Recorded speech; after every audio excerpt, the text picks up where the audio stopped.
विश्व 24 न्यूज हर पल आपके साथ। नमस्कार, विश्व 24 न्यूज मध्ये आपलं सर्वांचं स्वागत। मी अतुल सोनकांबळे। आपण पाहतात विश्व 24 न्यूज। इंदापूर पोलीस स्टेशनच्या आवारात गलांडवाडी नंबर 1 येथील हनुमंत कदम यांनी अंगावर रॉकेल ओतून आत्मदहन करण्याचा प्रयत्न। इंदापूर प्रतिनिधी अतुल सोनकांबळे। आज सकाळी 11 वाजण्याच्या सुमारास गलांडवाडी नंबर 1 येथील हनुमंत कदम यांनी स्वतःच्या अंगावर रॉकेल ओतून घेत आत्मदहन करण्याचा प्रयत्न केला। आत्मदहन करण्याचा प्रयत्न करत असतानाच पोलिसांनी तात्काळ रोखल्याने पुढील अनर्थ टळला। आपल्यावर होणाऱ्या अन्यायासाठी वेळोवेळी पोलीस प्रशासन, गृहमंत्री, पोलीस महानिरीक्षक यांच्यासह वरिष्ठ पातळीवर निवेदन देऊनही न्याय मिळत नसल्याकारणाने निराश होत कदम यांनी आत्मदहन करण्याचा निर्णय घेतला। आज सकाळी 11 वाजता आत्मदहन करणार असल्याचे निवेदनाद्वारे कळवले असल्याकारणाने इंदापूर पोलीस स्टेशनच्या आवारात सर्वत्र कडेकोट बंदोबस्त तैनात करण्यात आला होता।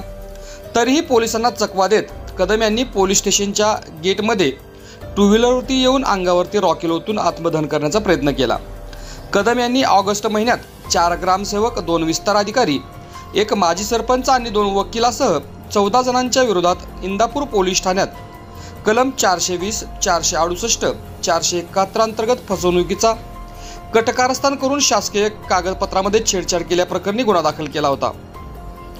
14 आरोपीपैकी 4 ग्रामसेवक, 2 विस्तार अधिकारी व 1 माजी सरपंच आणि 2 वकिलासह गुन्हा दाखल असल्याकारणाने व राजकारणातील बड्या नेत्यांच्या आरोपी हे संपर्कात असल्याकारणानेच कदम यांच्यावरती अन्याय केला जात असल्याचे ग्रामस्थांमध्ये चर्चा असून आपण जर या चॅनलवरती नवीन असाल तर कृपया चॅनलला लाईक करा, शेअर करा, कमेंट्स करा आणि सबस्क्राइब करून पाहत रहा विश्व 24 न्यूज हर पल आपके साथ।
राज्यातील महत्त्वाच्या आणि आपल्या भागातील ताज्या बातम्या पाहण्यासाठी आजच आमच्या विश्व 24 न्यूज चॅनलला YouTube वर सबस्क्राइब करा आणि बेल आयकॉन प्रेस करा।